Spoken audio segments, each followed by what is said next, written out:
Hola, hola, Adelante. ¿cómo se encuentran? Espero que muy bien. Bienvenidos, bienvenidas a esta siguiente charla que estamos teniendo por motivo de nuestro sexto aniversario en IPSE. Y contamos ahora con la presencia de una gran persona, un gran ser humano, que es el doctor Miguel Carlos Jarquín, mi tocayo, en el Carlos, ¿verdad, tocayo? Sí, tocayo. Y bueno, en este día queremos compartir un tema que para nosotros es muy importante porque quienes nos conocen saben que IPSE tiene dos áreas en donde trata de aportar, la psicología por un lado y la educación por otro. Y bueno, en la especialidad que tenemos en habilidades docentes con enfoque personalista, nosotros nos hemos dado cuenta de lo importante que es poder transmitir o comunicar la visión el sentido de la educación para todas las personas que han ido conociendo la propuesta que tenemos. Es por eso que nace esta conferencia, tratando de que todas las personas que les interese la educación vean cómo hay una disciplina que es la logoterapia, que está tratando de permear, de hacer llegar algo importante. Entonces, por eso el título de la conferencia de hoy justo es la educación, un desafío para la logoterapia. Entonces, para eso tenemos aquí a Miguel, que nos viene a enriquecer muchísimo y a tratar de desglosarnos mucho ese tema. Me permito presentarlo. Él es Miguel Jarquín, doctor en psicoterapia Gestalt. Tiene también un doctorado en filosofía y counseling en psicología, maestría en filosofía, maestría en terapia Gestalt. Tiene un posgrado también en capacitación de desarrollo internacional y comunitario. Tiene también estudios superiores de pedagogía. Tiene una maestría en enseñanza superior, licenciatura en filosofía y también se desempeña como profesor en diferentes niveles, tanto educación primaria, ha pasado por la educación primaria, eh, media superior y también ahorita actualmente la educación superior. Pues una persona con muchísima experiencia, muchísima sabiduría de vida. Así es que, Miguel, bienvenido a este espacio. Gracias por aceptar esta entrevista, esta charla. Y te dejamos con todas las personas que ya nos están escuchando. Muchísimas gracias, Carlos. Me siento muy honrado de estar dentro de tu institución. Agradezco también que nos acompañe tu esposa. También un honor para mí. Y bueno, pues justamente el tema es el de la educación. Debo decirles que bueno, con toda la presentación que hizo Carlos, que sepan que primero le pasé un chequecito para que se pusiera guapo y dijera muchas cosas, este, y que la formación más importante que he recibido fue la de profe. Para mí es un orgullo ser profesor de educación primaria, un orgullo cuando mis alumnos me dicen, profe Miguel, y cuando los chiquitines me decían, profe, tú eres mi profe. No, no saben el orgullo que siento en ese momento. Y bueno, pues hoy justamente me toca abordar este tema de la educación como, como un desafío para la logoterapia. Fíjense ustedes que es curioso lo que pasa a veces en la vida, pero en realidad, pues las cosas no crean que pasan por algo, son azarosas.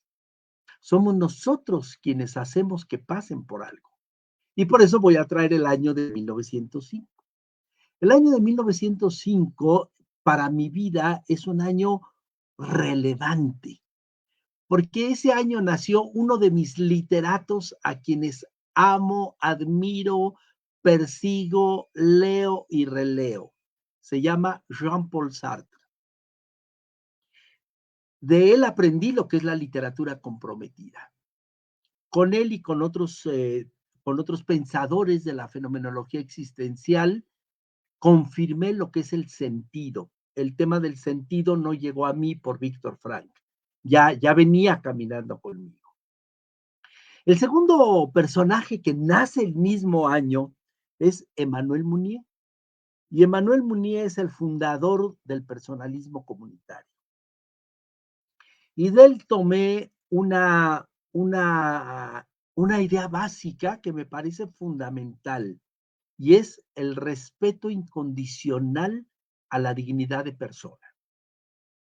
Que si lo traducimos en la vida cotidiana, quiere decir que toda persona, esté en la situación que esté, viva lo que viva, merece ser respetado en su condición de persona y merece, perdón, ser tratado en su condición de persona.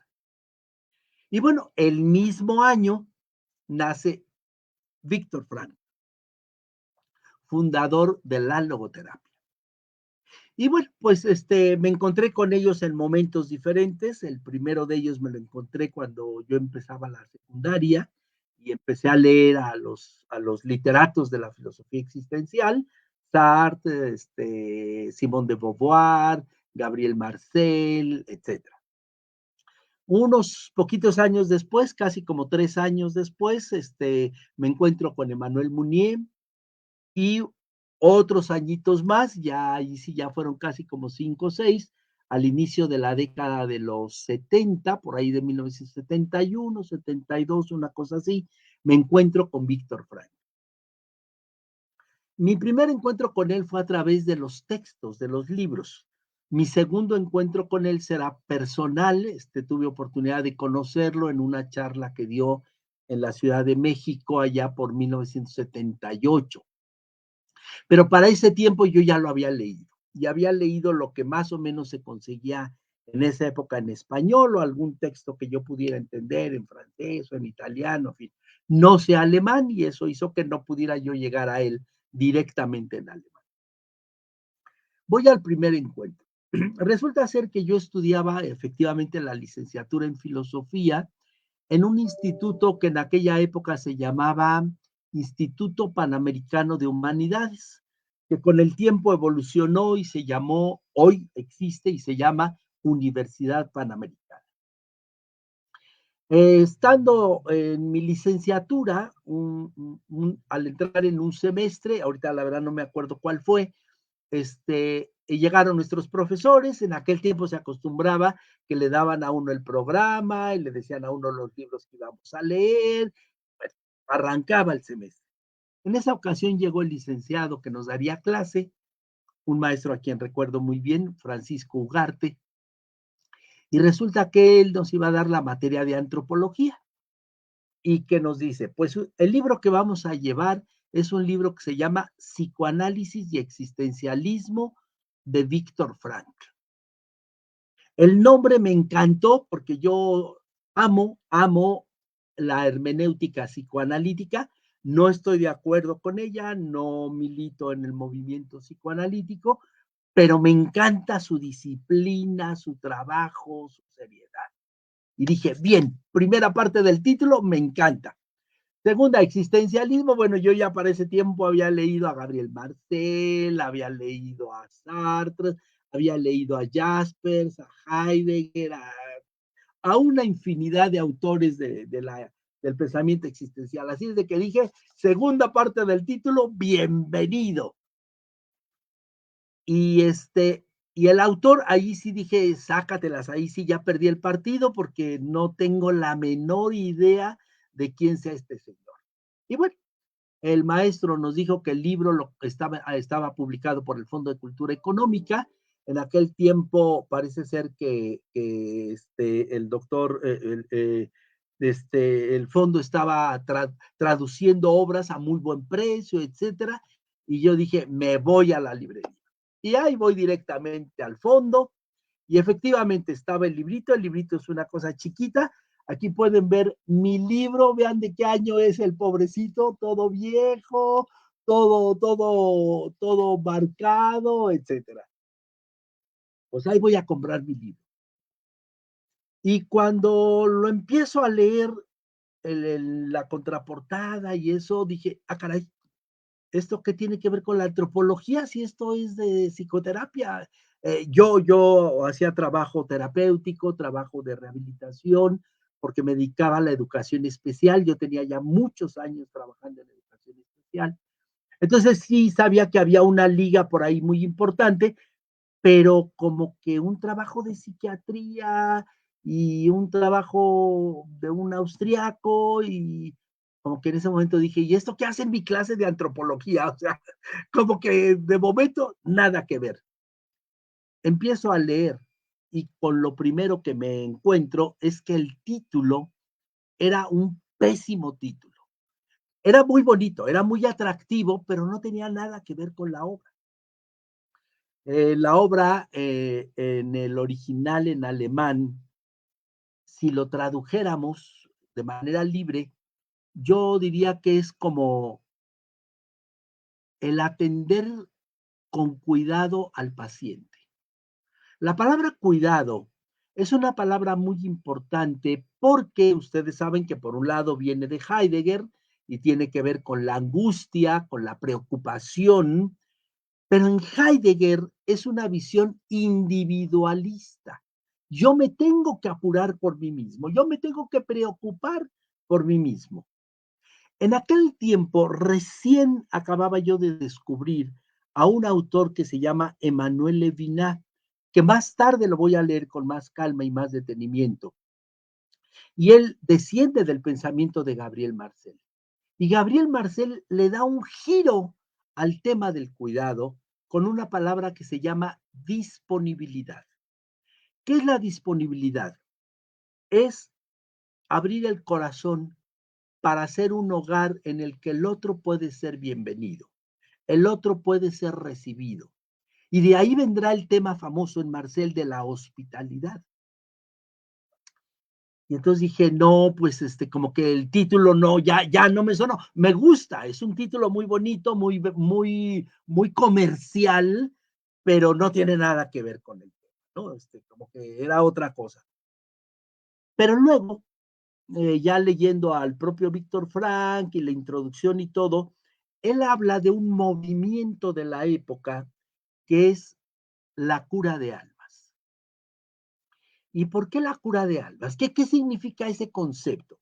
Ese concepto está anclado en el humanismo médico que se venía desarrollando y que uno de los paladines más cercanos a Víctor Frank es von Weizsäcker, un humanista del mundo de la medicina. Y bueno, por supuesto, anterior a él, a principios del siglo XX, estaba otro alemán, Letamendi, que había empezado a dar unas clases de historia de la medicina para recuperar el humanismo en el mundo médico y que no se perdiera ese humanismo. De ellos bebe Víctor Frank. ¿Y por qué el concepto de cura de almas es importante?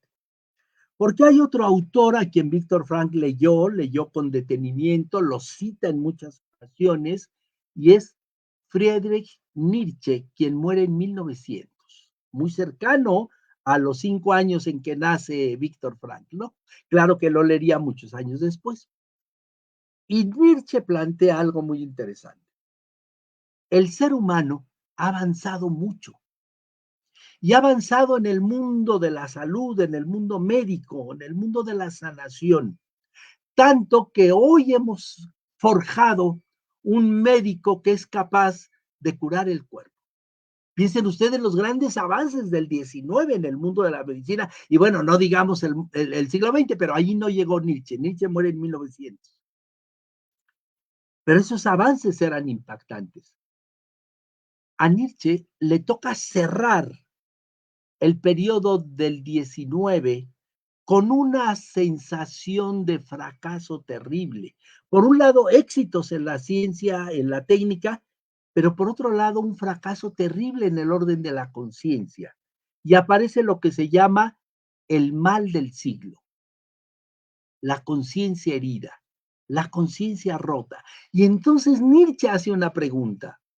Así como fuimos capaces de crear un médico que cure el cuerpo, ¿seremos capaces de crear un médico que cure el alma? Y para responder a esa pregunta, surge este movimiento humanista de los médicos para sanar el alma, para acompañar al hombre doliente y hacerle sentir que su dolor es humano, que solo se duele justo por ser humano. A los animales les puede doler un golpe, una patada, una mordida de otro animal, pero no pueden sufrir. Y aquí viene un salto en la historia del pensamiento. El dolor es en el orden de lo físico. A nosotros también nos duele. Si ustedes se han dado un día un martillazo en una uña o se les ha cerrado una puerta, ya se pueden imaginar las caras que hacemos y las mentadas que nos aventamos. Pero luego viene un salto en ese dolor. La conciencia cobra, cobra sentido sobre ese dolor y se convierte en sufrimiento. El sufrimiento es el dolor significativo. Y entonces Víctor Frankl genera una propuesta, genera una idea muy importante y es formar a los médicos y a los psiquiatras y a los psicólogos en el orden del humanismo en la sanación. Esa es la meta original de la logoterapia. Humanizar el trabajo del médico. Más tarde, él, bueno, podrá definir a la logoterapia como una terapia que arranca de lo espiritual. Y entonces aquí ya introduce otro concepto muy importante, que es el que el ser humano está formado en 3 dimensiones, que son el cuerpo, lo físico, lo psíquico y lo espiritual. El punto de partida de la logo es justamente esta parte espiritual que tiene que ver con el sentido. Sin embargo, el joven Víctor Frankl era un hombre inquieto, no solo de pensamiento, no solo de acciones, y le toca vivir una época muy activa en el mundo germano, específicamente en Austria, en el que muchos profesionales militaban en los movimientos de corte socialista y esa visión socialista tenía que ver con un servicio a los más necesitados. Y uno, o más vulnerables, para usar una terminología de nuestros días. Y uno de los grupos vulnerables eran las personas que venían con una herencia de la Primera Gran Guerra en la desolación. Y de allí el suicidio, de allí las vivencias deplorables, de allí las heridas de las personas, etcétera. Y a Víctor Frank se le ocurre, creo yo, esto pocas personas lo dicen, pero a mí se me hace que sí, toma una idea que había desarrollado Adler, que era crear grupos, grupos de jóvenes para ser atendidos.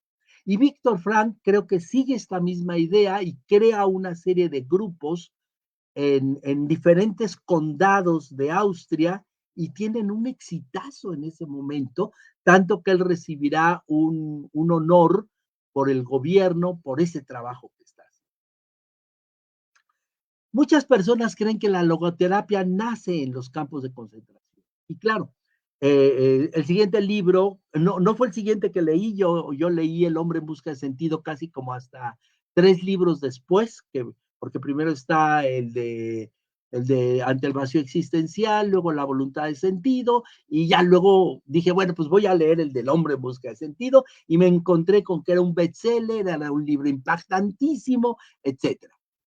Y claro, la mayoría de la gente es el libro que lee y a partir de allí creen que la logoterapia nace en los campos de concentración. Este es un error histórico. La logoterapia ya había nacido anteriormente. Víctor Frank ya había trabajado en ella y originalmente le da el nombre de análisis existencial, que aquí también hay que hacer otra precisión.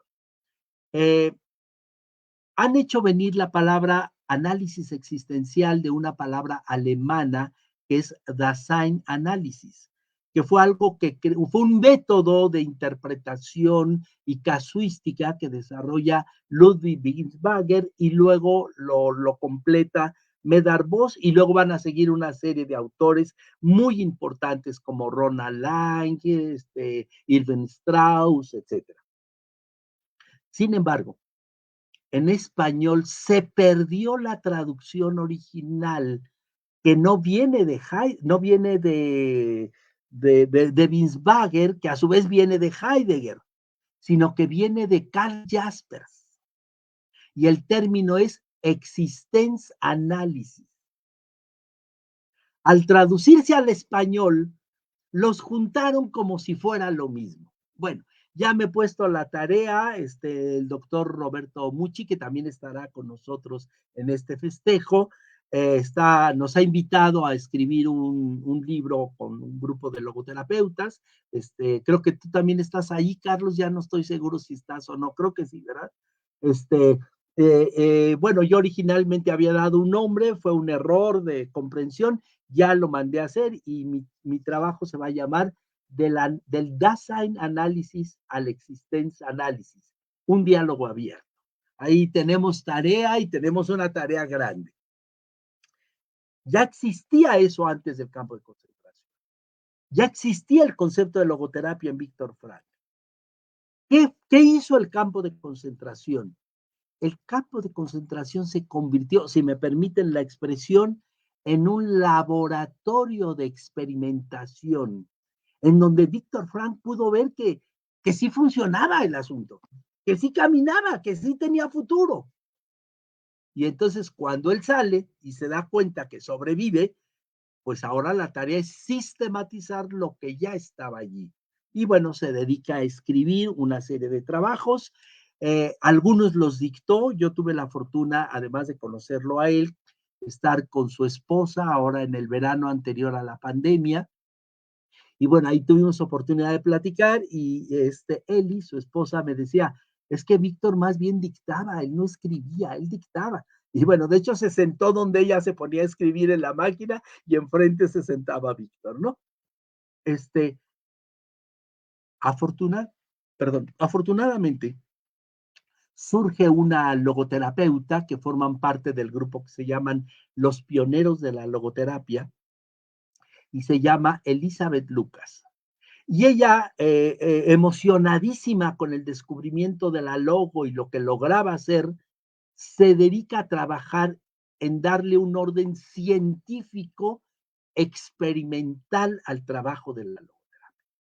Y bueno, ella es creadora de un inventario de la personalidad que resultó muy aportador y se llama el Logotest. Dentro de lo que yo empezaba a leer en aquella época, que no había ningún instituto de logoterapia en nuestro país, es más, la logoterapia prácticamente no se conocía, creo que soy uno de los primeros en dar a conocer la logoterapia y en trabajar con ella, me di cuenta que la logoterapia sí era una terapia indiscutible y además era un modelo educativo. No, lo dije mal. Presentaba una visión educativa.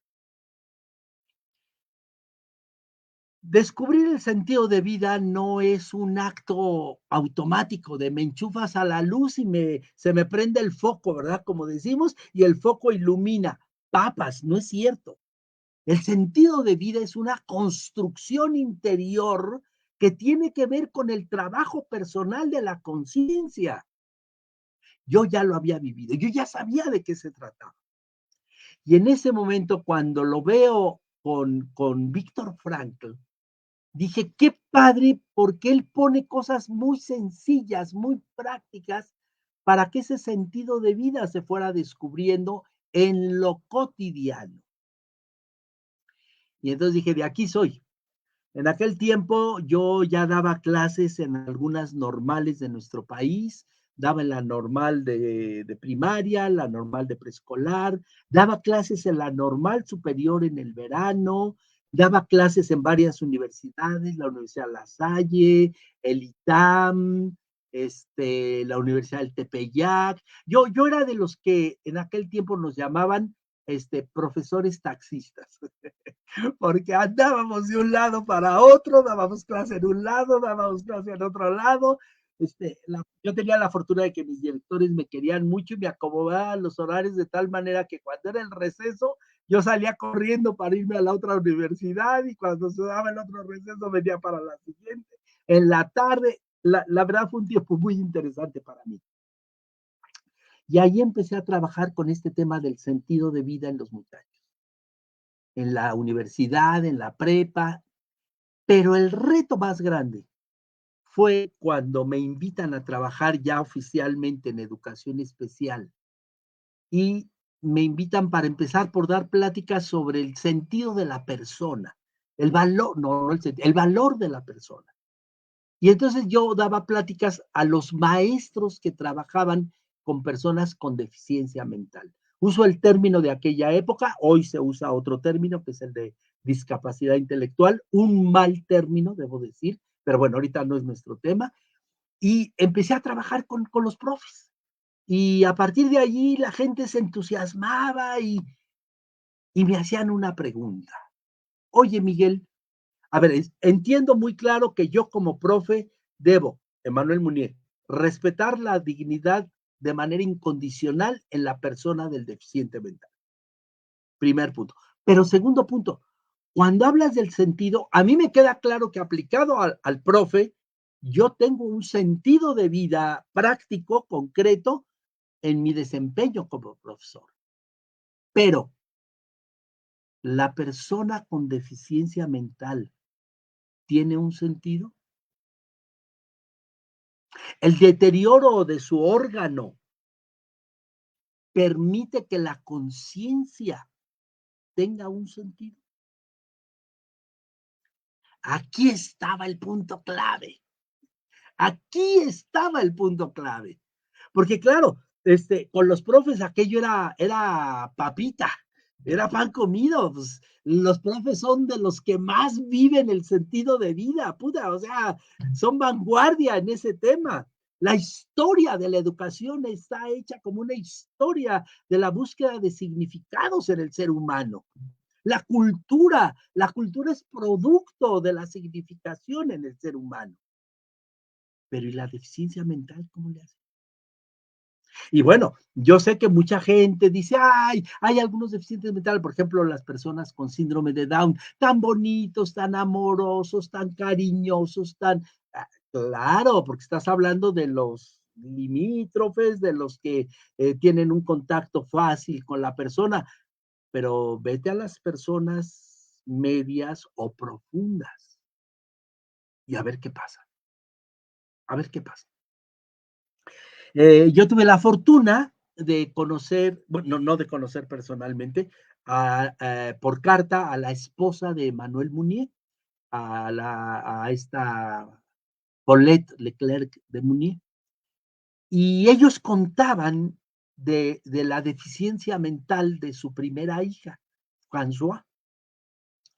Y yo dije, bueno, esto está interesante. Leí todos los textos del sufrimiento que se publicaron. Hubo todo un congreso en España sobre el tema del sufrimiento y yo le di seguimiento. Yo me monté en la tradición de Emmanuel Munier, qué padre lo que escribió, qué padre lo que dijo, qué padre sobre su hija deficiente mental profunda de vida vegetativa.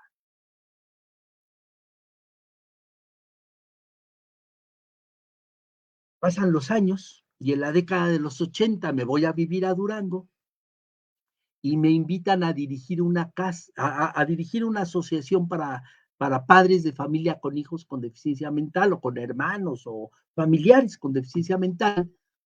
Y en aquel momento yo digo que sí, bueno, hicimos muchas cosas interesantes allá en Durango. Y en una charla que tengo con ellos, teníamos una charla al mes en la noche, les digo, oigan, y hay un pensador que inspira todo el proyecto de nosotros, nuestra filosofía educativa está basado en el pensamiento personalista y es Paulette Leclerc de Munier. Ellos tuvieron un hijo con deficiencia mental y todos ellos así como, ¿cómo? ¿Y qué nos puede decir de ellos? ¿No? Y en ese momento dije, puta, pues no sé nada más que lo que leí, ¿no? Esas cartas del sufrimiento. Y le escribo a Paulette y le digo, oye, mire, estoy en una asociación, así y así, ¿nos podría mandar una carta sobre esto? sobre su experiencia como madre de una hija con deficiencia mental. Y me manda la carta. La carta la tengo publicada en mi libro, un librito que se llama La persona con discapacidad intelectual, el hermano, es este librito.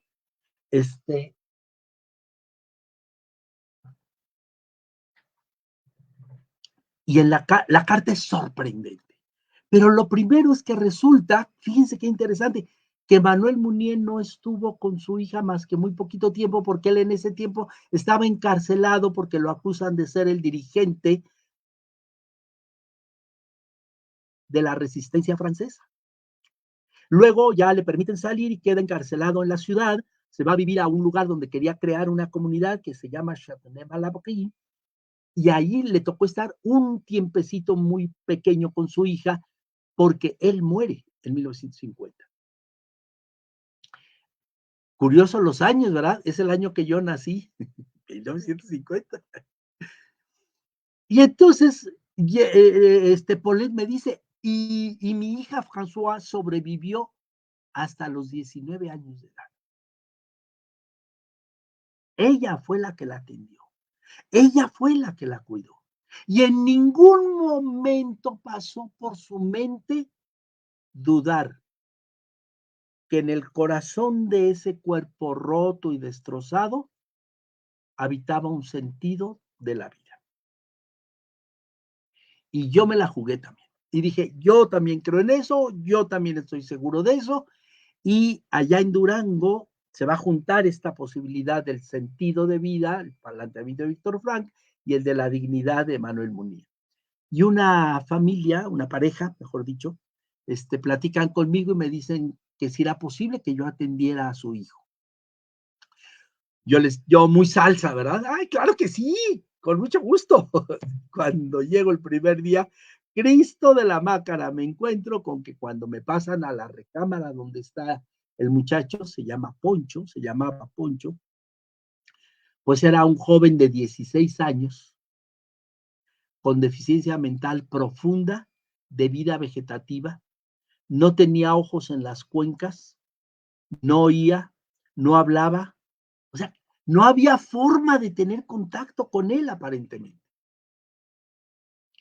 Y pues la mamá me lanzó la pregunta que si la otra ya era complicada, esta estaba peor todavía. Me dice, oiga, en aquel tiempo me decían profesor o licenciado, ya no me acuerdo. Luego ya me decían doctor. Oiga, y mi hijo sabe que estoy aquí. Fíjense qué pregunta, o sea, esa es la vida real, esa es la vida real. No libritos, no cuentitos acá en la cabeza, la vida real, el dolor que nos quema la carne, eso es. Y entonces en ese momento, pues yo le digo, yo estoy seguro que sí. No sé cómo, pero estoy seguro que en algún momento lo sabré.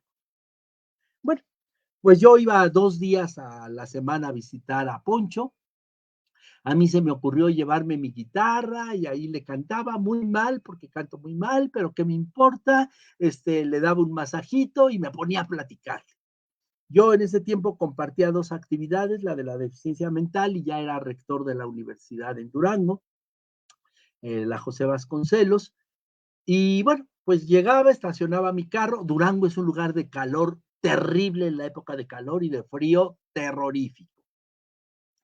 Entonces, buscaba una sombrita para estacionar mi carro y a veces lo dejaba a 1 cuadra, 2 cuadras, media cuadra. Era muy raro que el carro quedara cerca.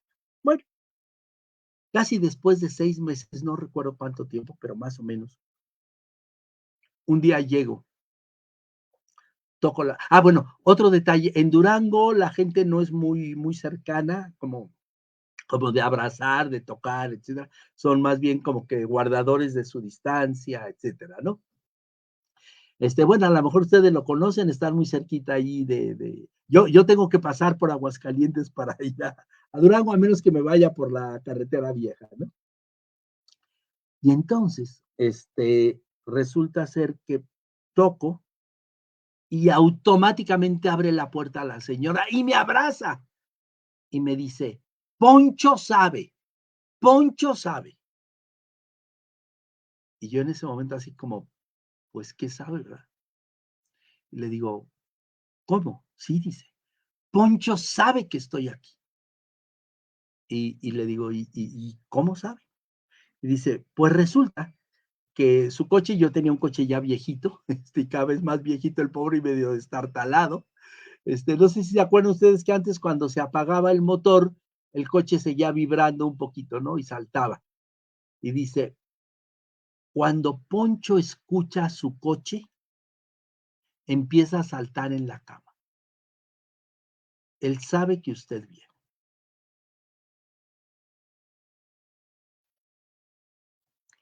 El que nosotros no podamos constatar de manera fehaciente que detrás de cualquier situación de deterioro de la persona habita su espíritu y en él la posibilidad de un significado, esta es una tarea que tenemos. ¿Cómo descubrirlo? ¿Cómo encontrarlo? Y más allá, si no podemos encontrarlo, el seguir apostando a nombre de la bondad de la vida, que allí habita un sentido. Y entonces, con este dato, bueno, ya en la José Vasconcelos, cuando hago el currículum, yo ya puse materias de logoterapia, les estoy hablando de principios de los 80.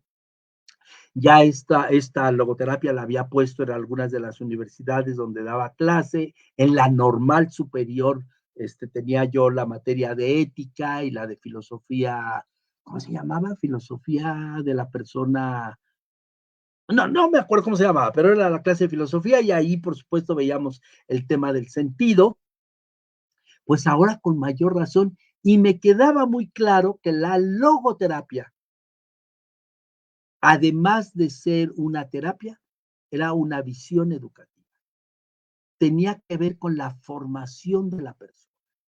Y bueno, nosotros para ingresar a los alumnos en la universidad les aplicábamos la prueba del logotest, entre otras, y no saben el bien que le hicimos a los estudiantes de aquel tiempo.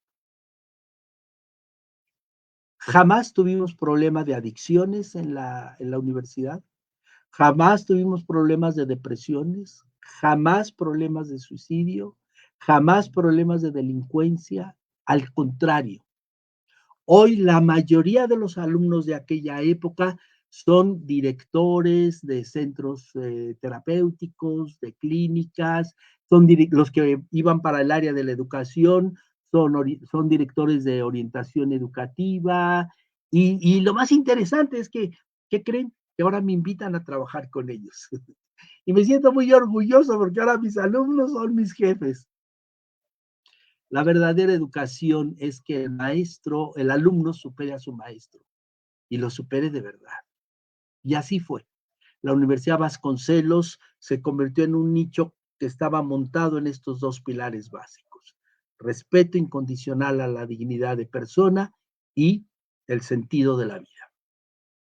A partir de allí, yo voy viendo que realmente la logoterapia se puede convertir en una logoeducación. No teníamos todavía ese término y yo me dedico al trabajo curricular, por eso te digo, Carlos, que Cifrus lo conozco antes de que naciera. O sea, me conozco su historia, he tenido entrevistas con la gente de Cifrus allá en la Ciudad de México, o sea que me la sé muy bien. Y y me di cuenta que podíamos crear un modelo en el campo educativo. Y creo lo que podemos considerar el primer posgrado de una maestría en logoterapia en educación, en el Instituto de Desarrollo para el Potencial de la Persona, el IDEP en Tepic. Y bueno, se da de alta, esta maestría existe, creo que ya no se está aplicando, no estoy seguro, no conozco el dato, pero el reconocimiento de validez oficial de estudios existe y orgullosamente podemos decir que México fue el primero en crear un programa de maestría de logoterapia en educación. Unos años después, en uno de los congresos allá en la Ciudad de México, surge ya esta palabra de la logoeducación, que creo que podemos apostarle a ella. Y si hemos definido a la logoterapia como una terapia que arranca de lo espiritual, podemos decir que la logoeducación es una educación que arranca de lo espiritual. Y aquí, sin lugar a dudas, me parece que la logoterapia hace florecer una tradición pedagógica fundamental. No hay educación, si se merece el nombre de educación, que no forme en el sentido de vida en la persona. ¿Y por qué? Porque el ser humano es un ser de significados. El ser humano, en tanto que humano, es conciencia significante. Y debemos a Edmund Husserl este descubrimiento estupendo, ya no de la conciencia iluminadora como en Freud, sino de la conciencia significante. Somos nosotros quienes ponemos sentido en el mundo. Somos nosotros quienes les damos un significado a aquello que hacemos. Y claro, aquí viene una controversia que ahorita no tampoco voy a más que dejar sobre la mesa. Algunos autores, como Husserl, el significado es constituido, es generado por la persona que lo vive, de tal manera que el ser humano es el creador del sentido. Y en el otro polo tenemos a los autores como Martin Buber y el propio Frankl, en la que el sentido no lo ponemos nosotros, sino que solo lo descubrimos porque el sentido ya está en la vida. Si lo vemos, son dos polos. Yo cuando leía a Husserl, pues milité en el primer polo, ¿verdad? En el polo de la Constitución. Luego cuando leía a Buber, pues me fui para el otro lado y dije, sí es cierto, es la vida. Y luego me encuentro con Frank y digo, pues claro, si él lo dice también, pues ya somos tres más los que se sumen, ¿verdad? Hoy tengo ya una propuesta propia y creo que ninguna de las dos es una tercera.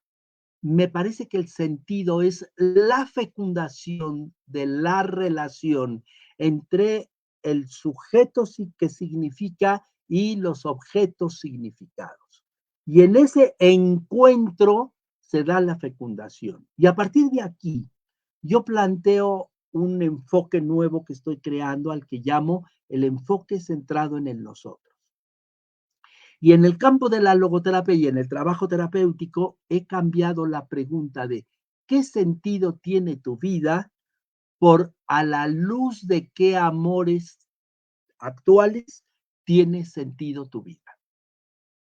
El sentido de vida no está en la conciencia intelectual, está en la conciencia amante. Y es que a veces se nos olvida que el otro personaje que inspira a Frankl es Scheller. Y Scheller recupera una frase de Agustín de Hipona que es Ordo Amores, el amor ordenador. Quien ordena nuestra existencia es el amor. Y con esto, bueno, pues me voy despidiendo, ya la hora nos va persiguiendo, deseándoles que el amor que les inspira les ayude a ordenar significativamente y apasionadamente su existencia. Muchas gracias. No, hombre, Miguel, nos has dejado, yo creo que ni parpadeamos. No sé, las personas que están viendo esta grabación, entrevista que estamos haciendo, esta ponencia que nos estás compartiendo, se vale que nos dejen sus comentarios. Platíquenos ahí en los comentarios qué les está pareciendo esta reflexión que hace Miguel, esta propuesta que tienes ahora de ver esta forma diferente de la relación entre el sentido, entre la persona y con lo que se vincula. Entonces, a mí me ha encantado lo que nos vienes a compartir y podría decir que justamente IPSE nace con una idea de inicio vaga y poco a poco ha ido agarrando más forma de poder proponer un modelo. Somos un instituto de posgrados en psicología y educación, pero queremos que lo que nos sostenga justamente sea un modelo basado no solo en la persona, sino también en el sentido. Por eso nos gustaría tener un modelo logoeducativo, ¿sí? Y es aquí donde Miguel Jarquín va a ser un gran pilar para poder lograrlo. Pues yo Aplausos, también me aplausos. quedo, aplausos. Yo también me quedo muy emocionada de escucharte. Nos has llevado por un viaje histórico muy interesante, muy bonito, apasionante. Y yo tendré una pregunta, como a nombre de todos los docentes del mundo. Los Venga. escuchas y están muy preocupados porque realmente la discapacidad ahora está mucho en la conciencia, ¿no? Como en oídos que no quieren escuchar, oídos que están muy dispersos por todas las distracciones que hay. Entonces, ¿qué les podrías decir tú a todos esos docentes que están cansados de que sí tienen el amor por la profesión, pero realmente están cansados, decepcionados de ir contracorriente? ¿Cuáles serían tus palabras para ellos, Miguel? Este, Iba un jovencito caminando por la vereda de una carretera. Y ahí iba caminando el chaval. Y de pronto se da cuenta que hay un hombre ya viejo que está haciendo un hoyo a la vereda. Y entonces le dice, oiga, ¿y usted qué está haciendo? Le dice, estoy haciendo un hoyo. ¿Y para qué? Para sembrar un árbol. Y le dice, ¿y ese árbol, como para qué? Pues para que dé sombra. ¿Y como cuánto tarda en crecer el árbol? Y le dice el hombre, pues como unos 20 años, 15, 25, 30. Y el joven irónicamente se le queda viendo así como diciéndole, ¿y usted para qué lo siembra si ya se va a petatear, verdad? O sea, a usted no le va a dar sombra. Y entonces le dice, bueno, ¿y qué caso tiene que lo siembre si usted no va a estar allí? No, dice, es que no lo siembro para que me dé sombra a mí, lo siembro para que le dé sombra a los que vienen después de mí. Porque yo, en los lugares donde me he sentado a la sombra de los árboles, son otros los que plantaron para mí. Creo que a veces a los maestros, a los padres de familia, se nos olvida que lo que hoy tenemos es más valioso de lo que vemos. Y que al lugar a donde llegamos es una mentira que nos las pasamos sembrando. Para poder sembrar recibimos semillas de árboles que otros sembraron. Y creo que si los maestros, tocándose el corazón, recuperan la bondad de la vida, se darán cuenta que esos jóvenes que a veces nos cansan, nos incomodan, que esos alumnos que no les vemos piernas para caballo, son el principio de la esperanza y que en ellos habita el poder de crear. Solo falta alguien que llegue a soplarle al brasero para que se encienda. Su misión no es hacerlos como plastilina, sino soplarles como un fuego para que se encienda.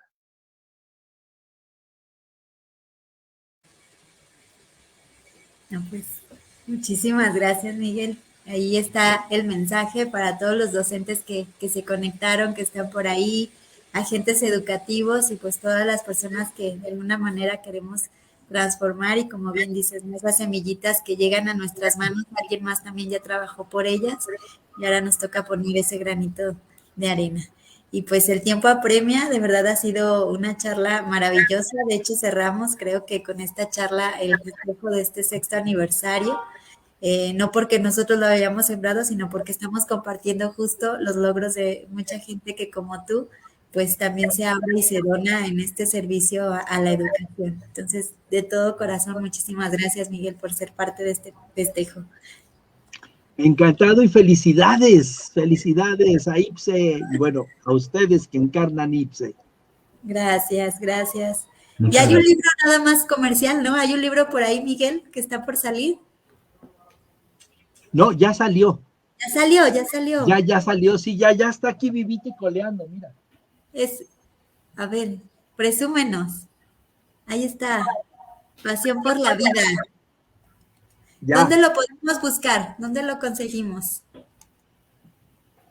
pues me encantaría que esté en su instituto y que allí hagamos una presentación con ustedes. Padrísimo. Hecho. Sí.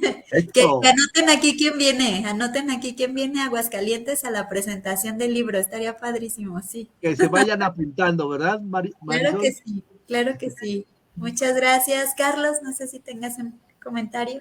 No, solamente en este último dato, pues esténse al pendiente, porque es algo en lo que vamos a estar trabajando con Miguel, en ayudarle a promover este libro aquí en Aguascalientes. Para el título en general, creo que es para todos, no es para una persona, un profesionista, es para el hombre de la calle, decía Víctor Frankl, para que todos los que tengamos o necesitemos un tip de cómo encontrar, ¿no? Cómo encender la vida, la pasión por la vida, pues ahí vamos a encontrar. Si fue bonito escuchar a Miguel y no sé a ustedes, pero a mí me prendió, ¿sí? Me ilusionó, me transmitió mucha pasión. Ahora pues tenerlo en su libro, pues imagínense. Así es que ya les estaremos informando, ya que nos pongamos más de acuerdo con Miguel, cómo podemos hacer para que este libro no falte en sus libreros. Pues muchísimas gracias, Miguel. Gracias. Encantado, muchas gracias. Y gracias a todos los que se conectaron y pues seguimos en contacto. Hasta Déjenos luego. sus comentarios, si algo lo quieren hacer saber a Miguel, coméntenlo ahí para que él también los conozca, vea cuál es su impresión sobre esta charla y bueno, pues podamos hacer esos contactos que necesitamos para cambiar este mundo con una educación con sentido. Gracias. Hasta pronto.